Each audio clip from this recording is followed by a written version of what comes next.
I've been thinking about making this type of video for a while, but I've always shied away from it.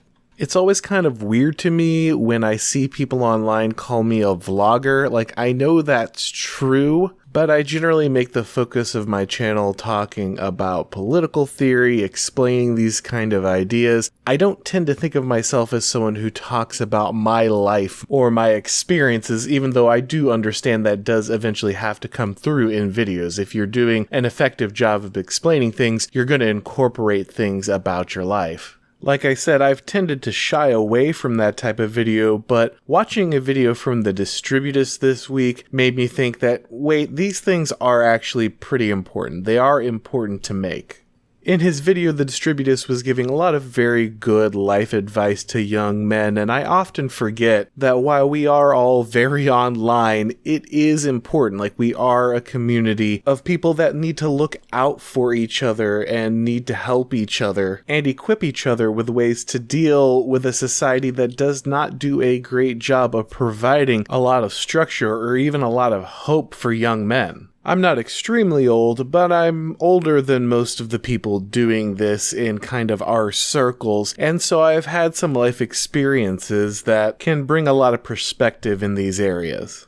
So this isn't going to be my normal type of video. If you're here for political analysis and you need to skip this one, I totally understand. But today we're going to be talking about hope and the road ahead. So lately I've been seeing a lot of despair online. A lot of people on Twitter, a lot of people in the comment section of videos, just a lot of people who have found themselves in our section of the internet, our community, and are having a really rough time. And I think that's pretty understandable. We can all feel things falling apart. It's been like that for a while, and of course with 2020 bringing these insane lockdowns and everything else that's going on, it's very easy to feel extremely isolated with no support system. And I know many times for people, the first kind of gulp of neo-reaction can be quite the black pill. It can be quite depressing because it doesn't paint a super rosy picture of the near future. NRX is pretty good at explaining why things are going the way they're going and why they're going to keep going that way for a long time and why you really probably can't do anything about that. So again, I understand why this can be depressing for many people. But at the same time, I don't think that the civilization around you having these macro problems has to spell defeat for you. Has to spell despair for you. I don't think that's true at all. In fact, personally, 2020 has been one of the best years I've had in a long time. And what I'm hoping is that by telling you a little bit about my personal experience, it can help you to find a way to look for those opportunities to succeed and grow and find personal fulfillment and build something important even while the general society around you is going through something pretty terrible. Because I truly believe that for those who are seeking the good and the beautiful and the true, there is always hope. There is always something worth living for. And I know what it's like to not be able to see that, to not even imagine that to be something that's available to you anymore. But that's why I want to talk to you today. I want to tell you it is. You can come through the other side of these things. You can have a successful and meaningful and purposeful life if you choose to. So I got married in my mid-20s to a girl who I had dated for a number of years. We were very happy, but we didn't feel like we were in any kind of rush. We were young and we had all the time in the world. We put off starting a family for a little while. Neither of our careers had gone exactly where we wanted right from the start, and we wanted to make sure that we were being responsible financially and that kind of thing. Again, we had plenty of time. I mean, we weren't living any kind of bugman existence. We were married and we were happy. We were involved in a church community, had plenty of friends. We were generally doing things that were meaningful, but we just didn't feel a sense of urgency. We needed to get around to doing some of the things that really mattered, but we would get there. Those were goals. And then about 4 years into our marriage, one day my wife was diagnosed with terminal cancer. There was no family history, no indications, just completely out of the blue, like winning the reverse lottery. As you can imagine, pretty much everything came crashing down. All of a sudden, those concerns about having the right social status or the right financial stability seemed incredibly stupid. I'm not sure which is worse. I'm sure there are things that are terrible about having your spouse taken from you suddenly, but let me tell you, watching them waste away slowly in the prime of life is horrific. I mean, I was lucky that she was a godly woman who had hope in Christ. It allowed her to endure the whole thing with an amazing amount of resilience and class, and I wouldn't have survived otherwise, but it was still a waking nightmare. She died a little under 2 years after a diagnosis, and 6 months after that happened, I lost my job. So when people are saying that they can't see a way out, they don't even know what that looks like, look, I get it. There's a real part of that where just getting out of your bed or getting off your couch seems literally physically impossible. But I guess I was lucky in that I knew that is not what my late wife would have wanted for me, and it's certainly not what my God wanted for me, it's certainly not what my family wanted for me, and so I had to do better. And I guess that's the first thing I'll tell you is like, look, you have to have things outside of yourself that you care about. Even if they don't initially care about you back, like you have to. You have to have these things. Like, this is a battle of will, and you have to have something to focus that will on, no matter how small. Like, we had a dog, and I knew I had to take care of that dog. Like, I had to get up off the couch, I had to get up out of bed and walk that dog multiple times a day and feed it. I had to. I was responsible for it. Also, if you want to beat this kind of thing, you need to grow. I personally find it very valuable to grow intellectually, but growing in any way is really important, just feeling those small little victories. I won't tell you that it was all positive, it surely wasn't. I drank plenty of whiskey, but I also read a lot of C.S. Lewis. That was really essential for me. He was somebody who lost a wife to cancer only about 4 years into a marriage as well. And it meant a lot to be able to read somebody who was incredibly intelligent, who also came from my faith tradition, and who also kind of knew about the things I was going through. Which I guess leads me to my next thing. You need to find God. And I know people aren't going to like that. I know a lot of people get really hostile or feel like you're talking down to them, preaching to them, trying to force them into something when you talk about how essential religion is, but it is, and why have this channel and lie to you about it, right? Like, what is the purpose of that? You need something meaningful that's bigger than yourself. You need something that gives you deep roots, because when these hard times come, you'll absolutely get blown away without them. And I think Christianity is the way to go because I think it's true, but no matter what, I think you can look around at our civilization and see it's crumbling, and primarily because it doesn't have this thing. And it's as true for you as it's going to be for civilization, and I understand why many people have an aversion to organized religion and this kind of thing, but you're going to have to suck it up, man. Like, sorry, but this is really important, and I just wouldn't be doing you any favors if I tried to cut corners on it. This is true, and it's important, and something I found essential.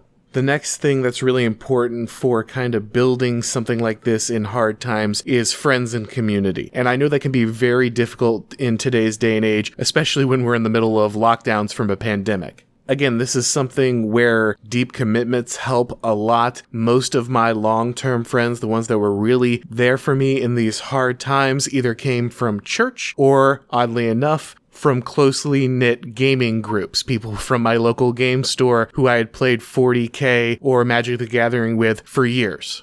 Like, these people came alongside me and they encouraged me and they helped me. And don't get me wrong, it's not everybody. There are plenty of people who got really awkward and can't talk to you about it and they don't know what to do, and so they just don't do anything. But there are the few that really do rise to the occasion, and they simply would not have been in my life if I had not made these prior commitments to these groups. And look, I get that doesn't help you if you're already like in depression. I understand that saying, hey, go out and build this support network while you're already having a hard time getting out of bed doesn't immediately feel helpful. But look, you got to start somewhere, right? And you don't have these organizations, you don't have these bonds unless you go out and make them. And I know it's more difficult now to do that than ever, but there really are no shortcuts. You have to go out there, you have to put yourself out there, you have to invest in other people and in communities to form these bonds. And there's no better time to start doing that than right now. The next thing I would tell you about finding hope is Jordan Peterson's right.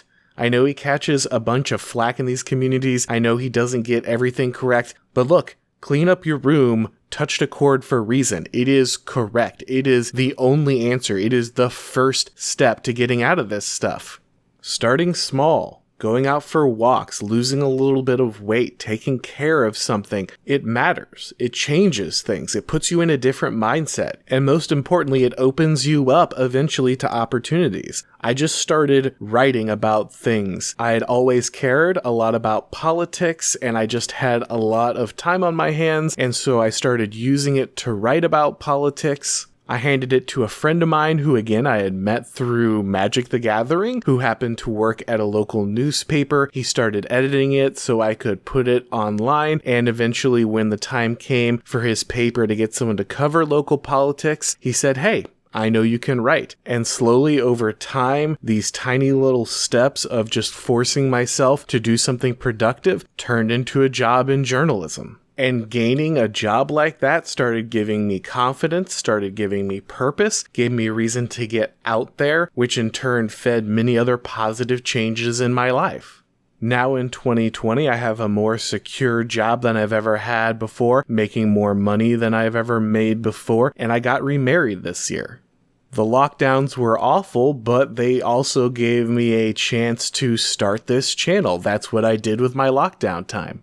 And that's been an amazing thing that's allowed me to talk to people I always wanted to talk to and explore ideas I always wanted to explore and get involved in a hobby that I feel is truly meaningful.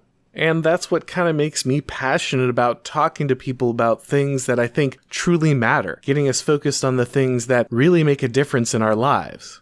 Yes, the superstructure, the civilization wide scale around you is starting to collapse, and that can be depressing to see that decay, but at the same time, it was also part of the thing that was making you miserable, right? Like, it's corrupt and destroys the lives of many people, misleads them, and takes them down paths that will ultimately leave them broken and unhappy. The thing that you are watching die is not the civilization that you pine for. That civilization died long ago. There's no reason to mourn the civilization that's crashing around you now. Don't get me wrong, no one wants to live through the collapse of the empire. That's never the stage in the cycle you'd choose to be in. But that does not mean there is not duty and honor to be found here. That doesn't mean that you don't have an important role to play. The task falls to us. We must become the hard men that make good times. Yes, the task is massive, and we likely won't see it completed in our lifetimes. But if we don't get started now, neither will our children. Or even worse, there will be no children to see it. I know reading a tweet may not feel that profound at this point in the video, but I felt like it fit really well, so I'm just going to go ahead and do it anyway. There will be no game-changing moment of passionate self-indulgence. Your dedication to the cause will be measured by careful planning, having the patience of a saint, being hated by the worst people on earth, overcoming pointless obstacles, and years of mind-numbing toil. Odysseus looked at the horizon and cried too. Yes, there's a lot of work ahead of us, and yes, I know what it's like to stare up from the bottom of a deep, dark hole and not ever think you're going to see light again. But for those who are seeking the eternal things, for those who are looking for the good and the true and the beautiful, there is always hope. There is always a reason to avoid despair and instead to build and endure. Duty and meaning and will, they are what get you through these things, and they are there for the taking if you will do so, if you will take that first step. And remember, the important thing is to take the people around you with you. You grow and become worthy of these things by investing in other people, by helping and encouraging those around you. We're gonna make it, guys, and we're gonna make it together, because that's what it's all about. Thanks for watching, guys. As always, if you liked the video, please go ahead and click like. If you haven't subscribed yet, now is a great time to do so. If you'd like to follow me on Twitter or support my work on Subscribestar, you can find the links to do so in the description below the video. I put a new design in the merch store, so if you want to pick up something there to support the channel, I definitely appreciate it. Make sure you also subscribe to my channel over at Rumble, so if anything ever happens on YouTube, you can always find my work there. I really appreciate you guys watching, and as always, I'll talk to you next time.